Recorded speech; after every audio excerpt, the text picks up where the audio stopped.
Hello అండి, welcome to Preethi channel. ఎలా ఉన్నారు? ఇప్పుడు నేను చూపించబోయే రెసిపీ రిబ్బన్ పకోడీ, ఆకు పకోడీ అంటారు కదా, ఆ పకోడీ రెసిపీ చాలా టేస్టీ అండ్ సింపుల్గా కరకరలాడుతూ చేసుకోవడానికి ఎట్లాగో వీడియో చూపిస్తాను. వీడియో స్కిప్ చేయకుండా లాస్ట్ వరకు చూసేయండి. ఎప్పుడు జంతికలు క్రిస్పీగా వేసుకుంటాం కదా, జంతికలు అవే కాకుండా ఇట్లా రిబ్బన్ పకోడీ వేసి చూడండి, చాలా అంటే చాలా బాగుంటుంది. ఇంకెందుకు ఆలస్యం, వీడియో స్కిప్ చేయకుండా లాస్ట్ వరకు చూసేయండి. ముందుగా బటర్ తీసుకోవాలండి. ఒక 2-3 స్పూన్స్ వరకు బటర్ కరిగించైనా తీసుకోవచ్చు. ఇలా మనం కట్ చేసుకున్న మనం పౌడర్ కలుపుకునేటప్పుడు మిక్స్ అయిపోతుంది. బటర్ లేకపోతే కొంచెం వేడి నూనె అయినా సరే యాడ్ చేసుకోవచ్చండి. ఇప్పుడు ఇందులో బియ్యపిండి తీసుకోవాలి. 5 గ్లాసుల వరకు బియ్యపిండి చూసారు కదా, ఒకటి అలా లెక్క వేసుకుంటూ 5 గ్లాసెస్ బియ్యపిండి తీసుకోవాలి. మీరు తక్కువ క్వాంటిటీ చేసుకుంటే కనుక నేను చెప్పే ప్రకారం తీసుకున్నా సరిపోతుంది. అంటే 5 గ్లాసెస్ బియ్యపిండికి 2.5 గ్లాసులు శనగపిండి యాడ్ చేసుకోవాలి. ఒకవేళ మీరు 2 గ్లాసులు బియ్యపిండి తీసుకున్నారనుకోండి, గ్లాస్ శనగపిండి తీసుకుంటే సరిపోతుంది. చూసారు కదండి, 5 గ్లాసెస్ బియ్యపిండిలో 2.5 గ్లాసులు శనగపిండి యాడ్ చేసిస్తున్నాను. మీరు బియ్యపిండి తీసుకున్న గ్లాస్తోనే కొలుచుకోవాలి. ఇందులో రుచికి సరిపడా కారం యాడ్ చేసుకోవాలి. నేనైతే ఒక 2 స్పూన్స్ వరకు కారం యాడ్ చేసుకుంటున్నాను. ఇందులోనే జీలకర్ర పొడి 1.5 స్పూన్ యాడ్ చేసుకోవాలి.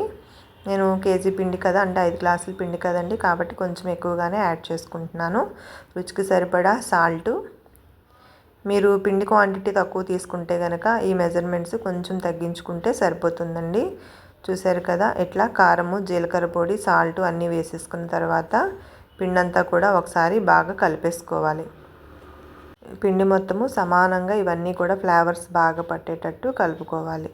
చూడండి, ఇట్లా పిండి అంతా కూడా కలర్ చేంజ్ అవుతుంది కదా, శనగపిండి అది మిక్స్ అయ్యి. ఇప్పుడు గోరువెచ్చని వాటర్ యాడ్ చేసుకుంటూ పిండి మిశ్రమాన్ని కలిపేసుకోవాలి.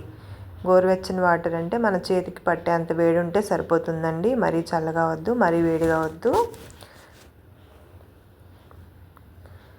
ఇలా గోరువెచ్చని వాటర్తో కొంచెం కొంచెం వాటర్ యాడ్ చేసుకుంటూ పిండి మిశ్రమాన్ని కలిపేసుకోవాలి. పిండి మిశ్రమం ఎలా అన్నది మీకు ఐడియా ఉంది కదా, చపాతీ పిండిలాగా పిండిని కలిపేసుకోవాలి స్మూత్గా. మరీ జారుగా కాదు, మరీ గట్టిగా కలుపుకోకుండా మీడియంగా కలుపుకోవాలండి. మీరు ఎప్పుడైనా ఇలా రిబ్బన్ పకోడీ వేసారా? ఒకసారి ట్రై చేయండి. ఈసారి నేను చెప్పిన మెథడ్లో మీకు ఎలా అనిపించిందో నాకు కామెంట్ చేయండి. మీ వాళ్ళు ఎలా మీకు కాంప్లిమెంట్స్ ఇచ్చారో కూడా నాకు కామెంట్ చేయండి. చూసారు కదా, పిండి మిశ్రమం అంతా కూడా బాగా కలిపేసుకుంటున్నాము.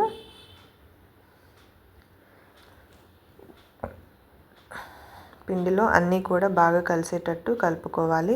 మీకు రుచికి సరిపడా సాల్ట్ అనేది ఇక్కడే చూసుకోవాలి, లేదంటే కొంచెం సాల్ట్ యాడ్ చేసుకోవడానికి బాగుంటుంది. తర్వాత కలిపేశాక మనం పిండి అంతా రెడీ అయిపోయాక యాడ్ చేయడానికి అనేది కుదరదు. చూడండి, పిండి అంతా కూడా బాగా కలిసింది.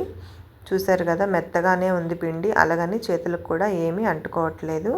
ఈ విధంగా పిండి మిశ్రమాన్ని ఒక 5 నిమిషాల పాటు మర్దన చేసుకోవాలి. చూసారా, అంటుకోవట్లేదు, గుంత పడుతుంది, అంటే స్మూత్నెస్ అనేది పిండి మిశ్రమానికి బాగా వచ్చింది. ఇట్లా పిండి మిశ్రమం మొత్తం కలిపేసుకున్నాక ఒక 10 మినిట్స్ వరకు పిండి మిశ్రమాన్ని క్లాత్ కానీ మూత కానీ పెట్టేసి పక్కన పెట్టుకోవాలి. ఇంకెందుకండి ఆలస్యం, మరి మీరు కూడా రెసిపీని ట్రై చేసి నాకు కామెంట్ చేసేయండి. కొత్తగా చూస్తున్న వాళ్ళైతే ప్లీజ్ సబ్స్క్రైబ్ మై ఛానల్. ఇప్పుడు 10 నిమిషాలు మూత పెట్టేసుకున్నాము. ఈలోగా వేడి నూనె కాగుతుంది చూడండి.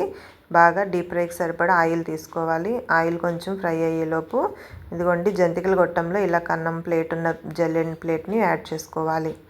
ఇందులో గొట్టమంతా సైడ్స్ అంతా ఆయిల్ అప్లై చేసేసుకొని పిండి మిశ్రమాన్ని ఇందులోకి ఫిల్ చేసుకోవాలి. పిండి మనం కలిపేటప్పుడే బాగా గుల్ల రావడానికి ఎక్కువసేపు ఒక 5 నిమిషాల వరకు బాగా కలిపేసుకున్నాం కదా, దాని మీదే పిండి అంతా కూడా గుల్లగా క్రిస్పీగా కరకరలాడుతూ రిబ్బన్ పకోడా అనేది చాలా బాగా వస్తుందండి. చూసారు కదా, ఇట్లా జంతికల గొట్టం నిండా పిండి మిశ్రమాన్ని ఫిల్ చేసేసుకోవాలి. చూసారు కదండి, ఇట్లా పిండి మిశ్రమం అంతా ఫిల్ చేసేసుకున్నాక నూనె బాగా కాగాలండి. ఎర్రగా కాగిన తర్వాత రిబ్బన్ పకోడాని ఫిల్ చేసేసుకోవడమే. చూడండి, ఇట్లాగా క్రిస్పీగా ఇలా రౌండ్గా వేసుకుంటే బాగా వస్తుంది. చూడండి, ఇట్లా డైరెక్ట్గానే మనము కడాయిలో వేసేసుకోవచ్చు. మరీ క్లమ్జీగా కాకుండా ఇలా జల్లిలా వేసుకుంటే పల్చగా పరుచుకున్నట్టు చాలా బాగా వస్తుంది, క్రిస్పీగా వస్తుంది, పొర పొరగా లేకుండా. చూడండి ఎంత టేస్టీగా కరకరలాడుతూ వస్తుందో. మీకేమనిపిస్తుంది? చూడంగానే చేయాలనిపిస్తుందా? మరి ఇంకెందుకు ఆలస్యం, మీరు కూడా ఈ రెసిపీని ఒకసారి ట్రై చేసి మీకు ఎలా అనిపించిందో నాకు కామెంట్ చేయండి. మీ ఫ్రెండ్స్కి, రిలేటివ్స్కి కూడా షేర్ చేయండి ఫ్రెండ్స్. కొత్తగా చూస్తున్న వాళ్ళైతే please subscribe my channel. Thank you for watching అండి. Thank you for your support. Thank you.